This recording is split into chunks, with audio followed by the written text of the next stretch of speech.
मेरा तो खून खौल जाता था। पश्चिमी उत्तर प्रदेश से कैराना से पलायन शुरू हुआ था। यहाँ लखनऊ के हुक्मरानों का नींद नहीं उड़ता था।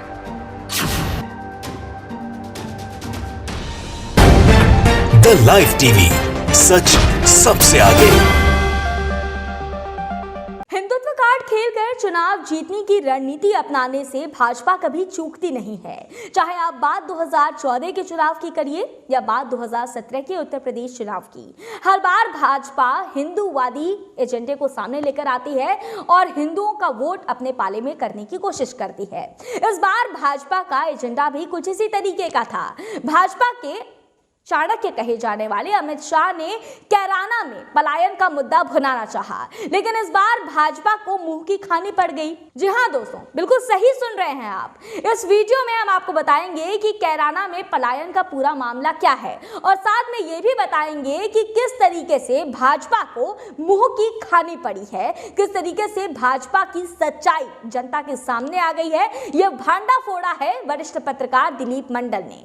नमस्कार, मैं आपके साथ प्राची पांडे और आप द लाइव टीवी देख रहे हैं। दोस्तों, भाजपा के अमित शाह, जिनको यह गुमान है कि पूरी के पूरी जो भाजपा के एजेंडा है, जो उसकी पूरी राजनीति है, वो वही चला रहे हैं, उनकी एक राजनीतिक चाल जो है वो फेल हो जा रही है। अब उनकी इस राजनीतिक चाल की वजह से जो है वो भाजपा को खरी खोटी सुननी पड़ रही है। दरअसल दोस्तों, अमित शाह ने इस बार के उत्तर प्रदेश चुनाव में कैराना का मुद्दा बड़े जोर शोर से उठाया था। उन्होंने बार बार इस्टेब्लिश करने की कोशिश की कि हिंदुओं को योगी राज में जितनी सुरक्षा मिली है उतनी सुरक्षा उन्हें इसके पहले नहीं मिली थी। कैराना में पलायन करना पड़ा था हिंदुओं को अपने घर के बाहर जो है वो पोस्टर लगाने पड़ रहे थे कि ये घर बिकाऊ है और हम लोग यहां से जा रहे हैं। कहीं ना कहीं एक धर्म, सीधे कहते हैं मुस्लिम धर्म के प्रति भय का माहौल बनाने में अमित शाह ने कोई भी कसर नहीं छोड़ी। लेकिन इस पूरे मुद्दे पर अमित शाह का भांडा फोड़ा है वरिष्ठ पत्रकार दिलीप मंडल ने।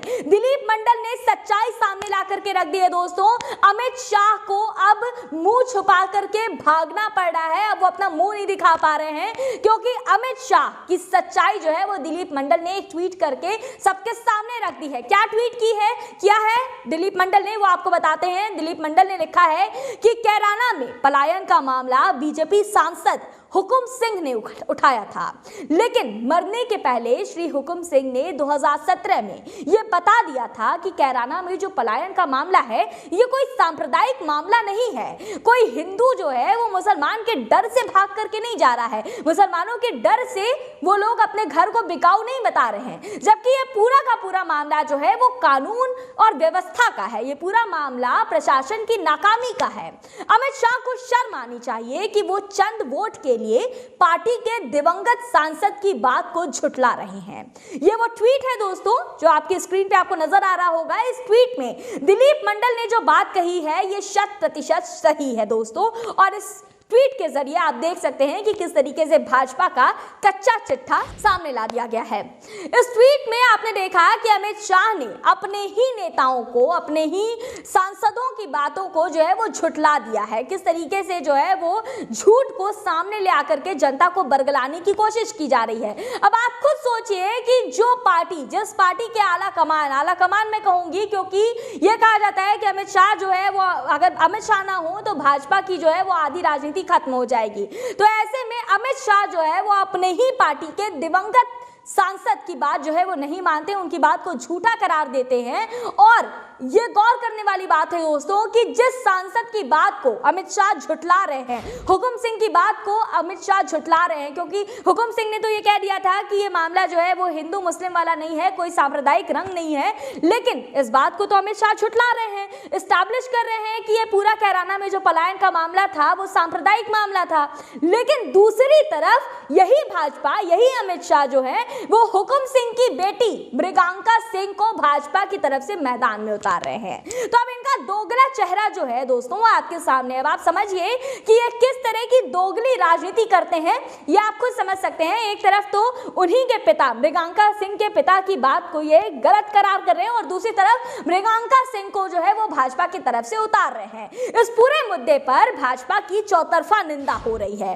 अब उत्तर प्रदेश में चुनाव है, चुनाव के पहले ये बात सोचने वाली थी कि आखिर भाजपा जो है वो पश्चिमी उत्तर प्रदेश की तरफ क्यों जा रही है, क्योंकि आपको भी पता होगा दोस्तों कि पश्चिमी उत्तर प्रदेश में भाजपा काफी कमजोर मानी जा रही है।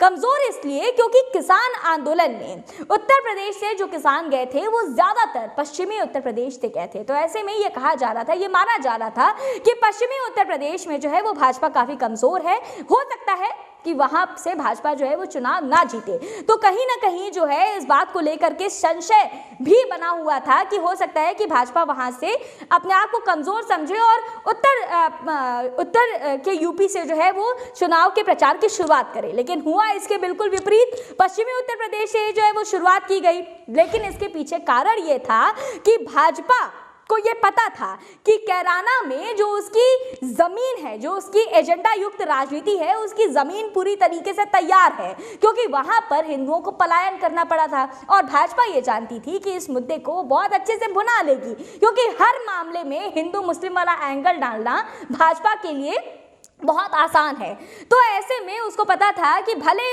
जो है वो किसानों के मुद्दे पर वो कमजोर हो, भले शिक्षा और अन्य जन समस्याओं के मुद्दे पर जो है वो भाजपा ने कोई काम नहीं किया हो, लेकिन जो हिंदू मुस्लिम वाला मामला है वहां पर तो भैया वो एकदम बढ़िया से जो है वो काम कर सकती है और वहां पे बिल्कुल ये एजेंडा उसका काम कर भी जाएगा। तो ऐसे में इस पूरे लॉजिक को लगाते हुए भाजपा ने कैराना पर फोकस किया। लेकिन अब दिलीप मंडल जैसे पत्रकारों ने भाजपा का पूरा भांडा फोड़ दिया है, आईना आपको भी दिखा दिया है। दोस्तों आप खुद इसको देखिए और समझिए कि किस तरीके से भाजपा आग के सामने झूठ परोसती है। क्योंकि कैराना में जब पलायन हुआ था उसको लेकर के हुकुम सिंह ने ये पूरा मुद्दा उठाया और हुकुम सिंह ने ही ये बयान बाद में दिया कि ये मामला जो है वो हिंदू मुस्लिम वाला नहीं है। लेकिन इस बार के चुनाव में भाजपा जीतने के लिए दमखम लगा रही है, साम दाम दंड भेद हर तरीके का प्रयोग कर डाल रही है और उस प्रयोग के तहत जो है वो कैराना के मुद्दे को उसने उठाया था।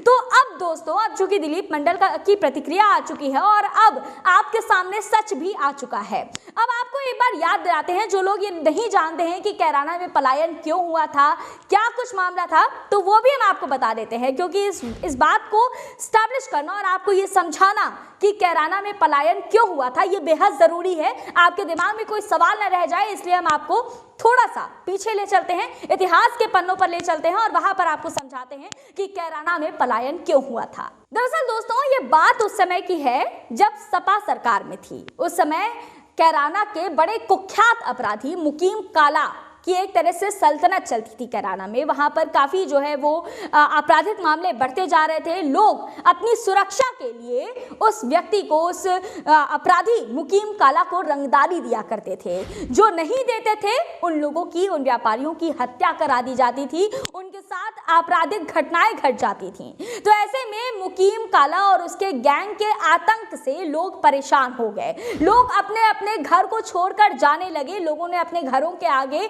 बड़े बड़े बैनर्स लगा दिए और ये कहा कि भैया ये घर बिकाऊ है, क्योंकि कोई भी ये नहीं चाहता था कि उसके बच्चे, उसके परिवार के लोग डर के साए में जिए। आपराधिक मामले जहां पर लगातार घटित हो रहे हैं वहां पर वो लोग अपना भविष्य सुरक्षित नहीं महसूस कर रहे थे और इसलिए कैराना के लोगों ने पलायन करना शुरू कर दिया। कैराना की उन गलियों में सन्नाटा पसर गया। एक वक्त ऐसा भी आया जब उन गलियों में सन्नाटा पसर गया, लोग अपने अपने घर छोड़ करके अपने रिश्तेदारों के यहाँ चले गए।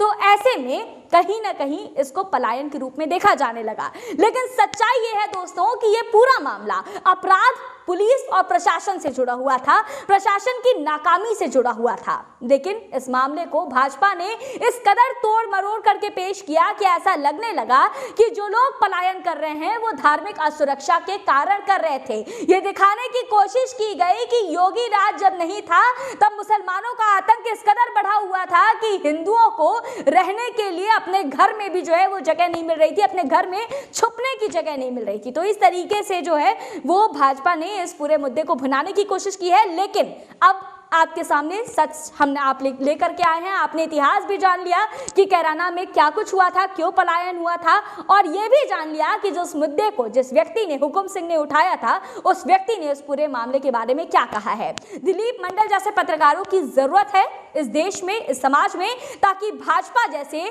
जो लोग हैं, जो भाजपा में जो नेता हैं, उनकी सच्चाई लगातार सामने आती रही। तो इस पूरे मामले पर आप क्या सोचते हैं, हमें कमेंट करके जरूर बताइएगा। साथ ही हमारे चैनल द लाइव टीवी को सब्सक्राइब करना ना भूलें।